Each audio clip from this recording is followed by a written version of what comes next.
नमस्ते dear viewers. आज के इस वीडियो में हम लोग कंडीशंस देखने वाले हैं इंटरफेरेंस होने के लिए।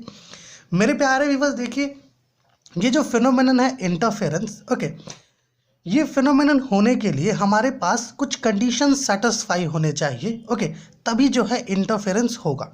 ओके, तो वो कौन कौन से कंडीशंस है, आज के इस वीडियो में हम लोग उन्हीं कंडीशंस को थोड़ा एक्सप्लोर करेंगे, समझेंगे। ओके, देखिए हमें पता है कि इंटरफेरेंस होने के लिए, है ना, दो या दो से ज़्यादा वेव्स की आवश्यकता होती है।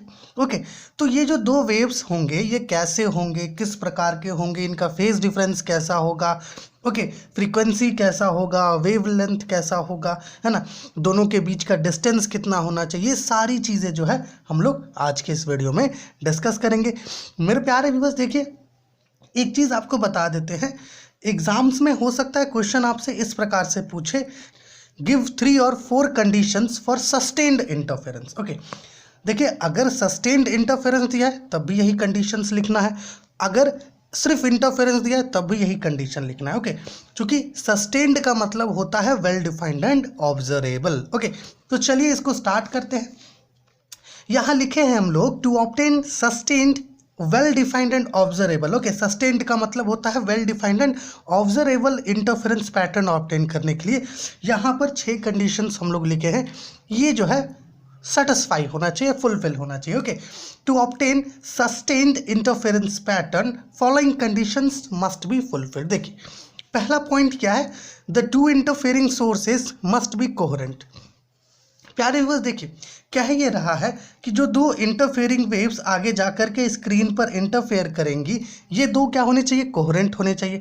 देखिए कोहेरेंट का अर्थ ये होता है कि जो दो वेव्स आ रही हैं ना, इनका जो पेरेंट सोर्स हो वो सेम हो। मतलब ये जो दो वेव्स निकली हैं, ये जो दो वेव्स जनरेट हुई हैं, ये सेम सोर्स से जनरेट होने चाहिए। Okay okay, the two interfering sources must be coherent. ठीक है, मतलब कोहेरेंट मतलब सेम पेरेंट सोर्स से वो जनरेट होने चाहिए।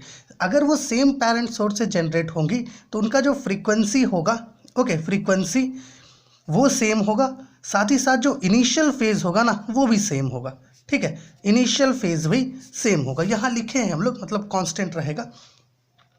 The two interfering sources must be coherent. This is, the sources should emit light of the same wavelength of frequency and their initial phase should remain constant. Okay, this is the first point. Okay, या ऐसा कह सकते हो first condition.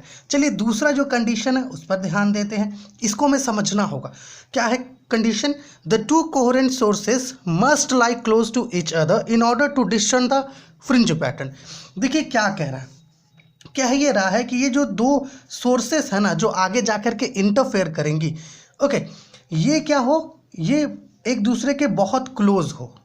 Okay, तभी जो है जो interference pattern हमें स्क्रीन पर जो इंटरफेरेंस पैटर्न मिलेगा, ओके, उसको हम लोग सेपरेटली सेपरेटली ऑब्जर्व कर पाएंगे, है ना, उनके बीच डिस्टिंग्विश कर पाएंगे। ठीक है, समझ रहे हैं ना इस चीज़ को। अब मान लीजिए कि जो दो सोर्सेस है, ये जो दो कोहेरेंट सोर्सेस है, अगर इनके बीच का डिस्टेंस लार्ज हुआ तो क्या होगा। चलिए इसे जो है एक फॉर्मूला की मदद से समझते हैं। देखिए हमें पता है जो फ्रिंज वाइडेथ होता है ये क्या होता है, lambda D by small D. यहाँ पर लैम्डा क्या है, वेवलेंथ है, डी जो है ये आपका सोर्स और स्क्रीन के बीच का डिस्टेंस होता है, और ये जो स्मॉल डी है ना ये दो सोर्सेस के बीच का डिस्टेंस है। ठीक है, समझ रहे ना। अब यहाँ पर थोड़ा समझिए मेरा बात, बीटा क्या है, ये जो बीटा है ये किस पर इन्वर्सली प्रोपोर्शनल है, डी पर, मतलब दोनों सोर्सेज के बीच के डिस्टेंस पर इन्वर्सली प्रोपोर्शनल है।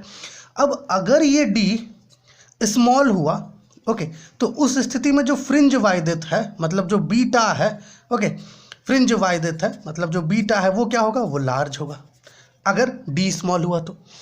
अब अगर फ्रिंज वाइडेथ लार्ज हुआ, अर्थात दो कॉन्सिक्यूटिव डार्क फ्रिंजेस, ओके, या फिर ऐसा कह सकते हो दो कॉन्सिक्यूटिव ब्राइट फ्रिंजेस के बीच का जो डिस्टेंस है, ओके, है ना, अगर वो लार्ज हुआ तो उस स्थिति में हम लोग जो है जो हमारा फ्रिंजेस होगा हम लोग उसको बहुत ईजिली ऑब्जर्व कर पाएंगे, है ना, सेपरेटली ऑब्जर्व कर पाएंगे, उनके बीच डिस्टिंग्विश कर पाएंगे। लेकिन मेरे प्यारे व्यूअर्स, मान लीजिए ये जो डी है अगर ये लार्ज हुआ, अब चूंकि इन्वर्सली प्रोपोर्शनल है बीटा इस पर, तो ऑब्वियस सी बात है बीटा क्या होगा, स्मॉल होगा। अब बीटा स्मॉल होगा ना, मतलब फ्रिंज वाइडेथ स्मॉल होगा, दो कॉन्सिक्यूटिव डार्क और दो कॉन्सिक्यूटिव ब्राइट फ्रिंजेस के बीच का जो डिस्टेंस होगा, ओके, अगर वो स्मॉल होगा तो हमें क्या दिखेगा, हम लोग मतलब ऐसा कह सकते हो कि फ्रिंजेस को सेपरेटली ऑब्जर्व नहीं कर पाएंगे। ओके, ये चीज़ लिखे भी है हम लोग यहाँ पर कि the two coherent sources must lie close to each other in order to discern the pattern fringes. Okay, दो है ना, जो पैटर्न फ्रिंजेस है उनके बीच हम लोग डिस्टिंग्विश कर पाए, उनको सेपरेटली देख पाए। इसके लिए जो हमारा सोर्सेस है, कोहेरेंट सोर्सेस, वो थोड़े क्लोज होने चाहिए। ठीक है, if the sources are far apart, अगर सोर्सेस जो है एक दूसरे से काफ़ी दूर होगा, okay, the fringe width will be very small and fringes are not seen separately. समझ गए, ये दूसरा पॉइंट। ठीक है, तीसरा पॉइंट क्या लिखे हम लोग कि जो डिस्टेंस होगा ना स्क्रीन और सोर्सेज के बीच का, वो लार्ज होना चाहिए। ठीक है, ओके, इसकी बात हो रही है कैपिटल डी की। ठीक है, आइए आगे चलते हैं। जो हमारा फोर्थ पॉइंट है वो क्या है, if the two set of waves are plane polarised. देखो इंटरफेरेंस जो है ना पोलराइज्ड लाइट में भी होता है, तो ये उसके लिए कंडीशन है। ठीक है, हम लोग और करके इसको दो तरीके से लिखे हैं। ठीक है, if the two sets of waves are plane polarised their planes of polarisation must be same. देखिए कह ये रहा है कि दो सेट ऑफ वेव अगर प्लेन पोलराइज्ड है, ठीक है, तो उनका जो प्लेन ऑफ पोलराइजेशन है वो सेम होगा। समझ रहे हैं ना, सेम प्लेन ऑफ पोलराइजेशन होगा। मतलब मान लीजिए कि अगर कोई एक वेव है, ठीक है ना, ओके, जो मतलब ऐसा कह सकते हो कि दो वेव्स है। ठीक है, एक जो है आपका प्लेन ऑफ पेपर के अलोंग लाई कर रहा है और एक प्लेन ऑफ पेपर के परपेंडिकुलर लाई कर रहा है ना। मतलब एक प्लेन ऑफ पेपर के अलोंग है और एक प्लेन ऑफ पेपर के परपेंडिकुलर है। तो इस स्थिति में मतलब इस स्थिति में इंटरफेरेंस नहीं होगा।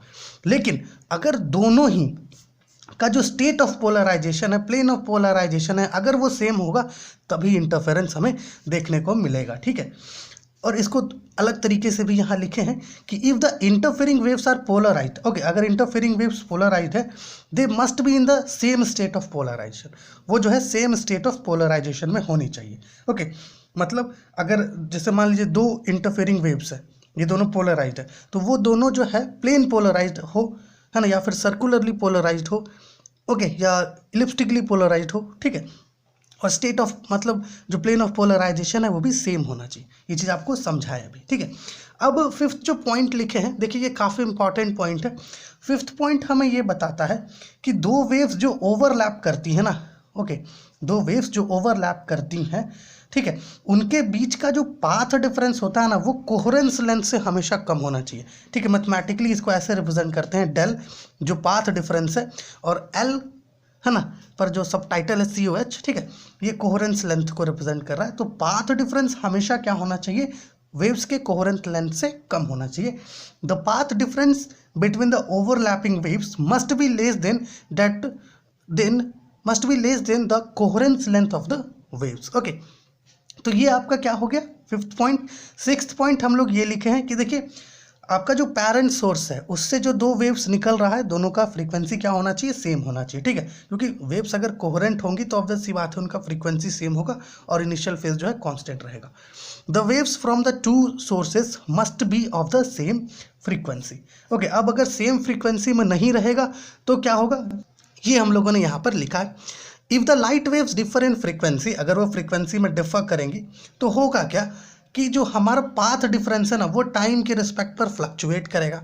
ओके, तो स्क्रीन पर जो हमें पैटर्न मिलेगा ना वो भी टाइम के अनुसार क्या करेगा, फ्लक्चुएट करेगा। इससे हम लोग को स्टेडी पैटर्न नहीं मिलेगा, इंटरफेरेंस पैटर्न जो है स्टेडी नहीं मिलेगा। ओके, इसलिए फ्रीक्वेंसी जो है सेम रहना ज़रूरी है। If the light waves differ in frequency the phase difference fluctuates irregularly with time. Okay, consequently the intensity at any point fluctuates with time and we will not observe steady interference.